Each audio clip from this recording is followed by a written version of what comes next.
So in today's video, I'm going to go ahead and rank all of my movies that I own physically on a tier list from S to D.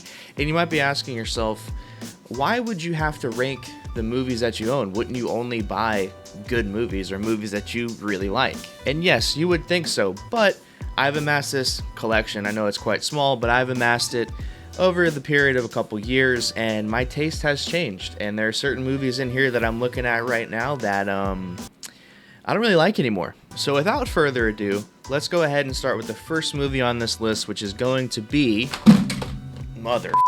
first movie on this list, which is going to be Spider-Man No Way Home. This is a film that I don't really know how to say this in a manly, macho way, but I cried a lot during this movie. Seeing Doc Ock on the screen for the first time, seeing all the villains, seeing Andrew Garfield get redemption and saving MJ, like, there's a lot of moments in this movie that made a grown man, and myself, I'm 23, so technically I'm grown, but I cried a lot. I think that earns an S tier ranking. And just a little side note on this video, I'm not really trying to be objective in these rankings. This is not like a respectable, my opinion is very valid list. This is purely what I think about the movies that I own, and I bought them, so I get a right to say if they're good or not. The next movie in this list is Avatar 2. I own Avatar 2. I don't own Avatar 1, and I probably will not own Avatar 3. But for some reason, I love this movie. I don't know if it's the water, if it's the father-son storyline, if it's the family, if it's the CGI, if it's the battle scenes. I couldn't tell you what it is, but I love this movie, and I rewatch it at least once a year, and I am still amazed when I go through and watch it. So for that, I'm going to rank this movie at S tier. The next movie on this list is a classic, Batman Begins. This is a movie that when I was a child I watched over and over and over again on the way to baseball games on the weekend. My parents had one of those little like DVD players that went underneath the seat. It's one of my favorite movies of all time. It has a very special place in my heart. That being said, watching it recently, it just doesn't feel the same as it did when it was new, especially in the modern age of having movies like No Way Home and The Batman with Matt Reeves. Like, there's a lot of niceties that we have today in modern superhero movies that aren't really here in Batman Begins. That being said, it is a very good film, so I'm going to place it at a rank. Moving on to the next film in this list, which is going to be, shocker, The Dark Knight. Now, everything I just said about Batman Begins does not apply to this movie. This movie is perfect. I have no other words to say about it. It is an S tier. If you disagree, I will see you in the comments. We'll have some words. Just kidding. I'm too nice to yell at you guys. But come on, man. It's a really good movie. Continuing in style with the superhero movies on this list, we have Doctor Strange, as it almost falls out of the package. This is probably one of my favorite Steelbooks that I own. I got it from Walmart of all places. I think it was like 15 bucks on sale. It's 4K, it's Steelbook, and it has this really cool cover art that like slides off, and it's just a really cool looking tin, and if you open it up, it has that like continuation of the art from the front to the back. Also, if you guys want a free movie, I didn't redeem this code, so first come, first serve. You're more than welcome to have that. If you do use it and redeem it, you don't have to do anything other than maybe subscribe to the channel. That would be cool if you did that. So on to ranking this beautiful piece of art, I'm going to put it at... I'm gonna put it at A tier, only because I like the movie a lot. I just don't ever find myself rewatching it, and I don't know why that is. But because I don't rewatch it, I'm not putting it at S tier. I'm gonna put it at A tier. And the next movie on this list, taking a brief pause from the superhero movies that I own, we have our only blue boxed, Blu-ray plasticky piece of crap. Not the movie, the package. It's one of the best movies I've ever seen. It is a masterpiece. I will be doing a video on this in some time on the channel. It's definitely going to happen. I just love it. And I'm somebody who's going into the field of psychology, and I want to kind of do somewhat like Robin Williams' character in this movie. So I'm going to be ranking this one an S tier. Next up, another one of my favorite 4Ks. Steelbook as well. It has really cool cover art, just like the Doctor Strange one did. You just slide it off. It comes onto the art of the movie, the traditional poster, and then you open it up. It has that continuation on the back, kind of like a quick scene. They did a really good job on the discs in this movie, in this package. Looks phenomenal. However, speaking about the actual film itself, which we did a vlog on the channel where we went to the bookstore that has a lot of movies, and I filmed the journey in which I took and ended up purchasing this movie for $24.99. In that same night, which is also in the video, me and Zoe went home and watched it. I didn't love it. It didn't hold up, and I will be honest, I kind of regretted my purchasing decision. So this is going to be the first movie that I put in D tier. Next on the list, the infamous John Wick. I actually own all 3 of the John Wick movies on 4K Steelbooks. It actually came with a little coin that you could use. I don't know where they are, but the coins that John uses in the movie to like place reservations and do all sorts of stuff. The currency of the Continental is what I'm trying to say. I don't believe I scanned the code for this one, so if you want to take that code, go ahead and take it. All I ask is you drop me a sub. I would greatly appreciate that. As for the movie itself, my girlfriend actually had never seen these before, so I had them on physical. So I was like, you know what, let's watch them. And we went through 1 through 3.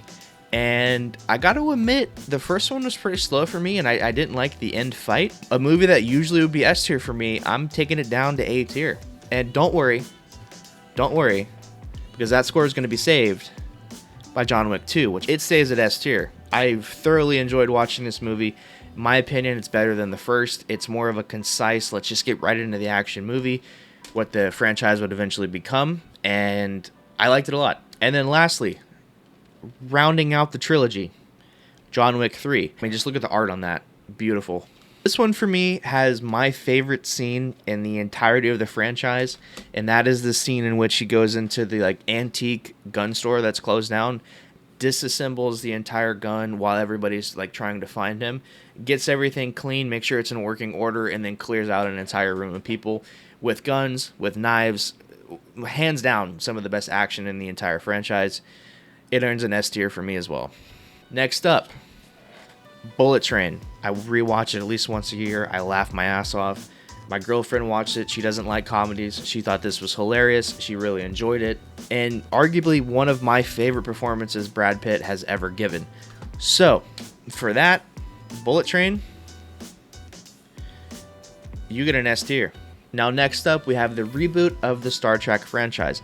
Now, I know a lot of people might not have been thrilled with these movies, but just to give you perspective, I grew up watching these. I went with my dad, who was a Star Trek fan back in the whenever they came out. Sorry, Dad. And I thoroughly enjoyed these films. I love them. It's probably what started my love for science fiction, the genre in a whole.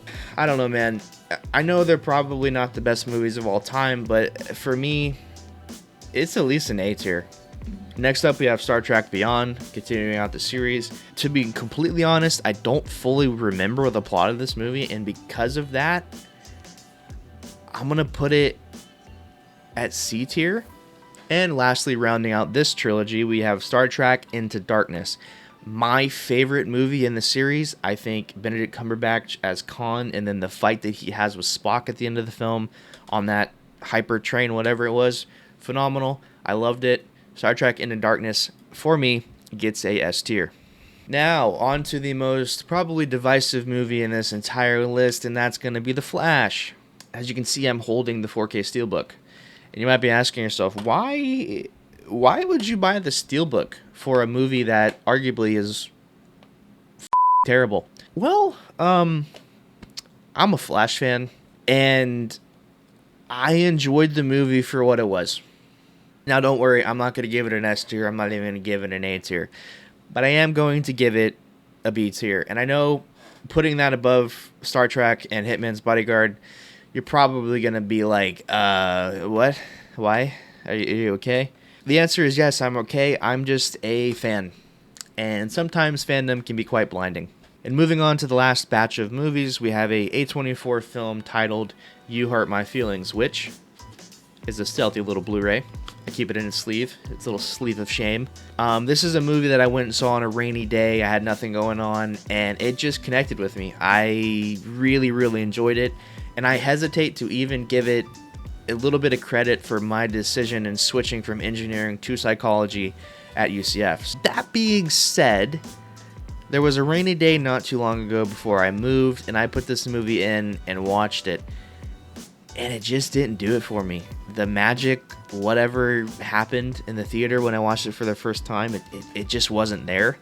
I found it to be quite boring, and honestly, I kind of felt like it was a waste of time. So for that, I'm putting it next to Hitman's Bodyguard, because I didn't feel it. And our second to last film is going to be Zombieland. Not the second one, not Double Tap, Zombieland proper. This is a movie that I watched for the first time on Netflix. I watched it on a road trip as I was going to wherever the hell I was going. Don't even really remember. I instantly fell in love with it. I love the very animated style of the kills and the fun gimmicks that they do. Woody Harrelson is one of my favorite actors. I'll pretty much watch anything that he's in. Yeah, I just really liked it. However, I don't really think it's S tier. I think it's A tier because I just don't generally go back and rewatch it. But every now and then I'll pop it in, and it's a good time. Now it's time for the last movie on this list. Technically movies, let me grab them. And that is the box set of the Twilight films. I don't actually own these. We went into Best Buy one day, we meaning me and my girlfriend, and they had this on sale on 4K on Steelbook. So that's the only reason that she got a pass for me in order to buy these films. And yes, she did make me watch them. And if you're into the films, the 4K Steelbooks do look very cool. They did a good job on them. There's even, I don't know if you can see it on camera, but there's even little dividers between the films to kind of give them separation. So I will say, I found some enjoyment. We kind of got a little, tipsy and hate watched them a little bit. She likes them, but I hate watched them and made fun of them. And it was a little bit of a good time. I'm putting them next to The Flash. I feel like it's the same level of quality. So there you guys have it. That is my ranking of every single movie that I own on 4K and on Steelbook and the lonely Blu-rays. If you guys like this video, I would appreciate you leaving a like. If you have any comments, any questions, any concerns about my ranking, leave those in the comments below. And if you're feeling generous, I would appreciate your sub. We're trying to hit 500 subs by the end of the year, and we're on track to do so. So thank you guys for watching, and as always, see you in the next one. Peace.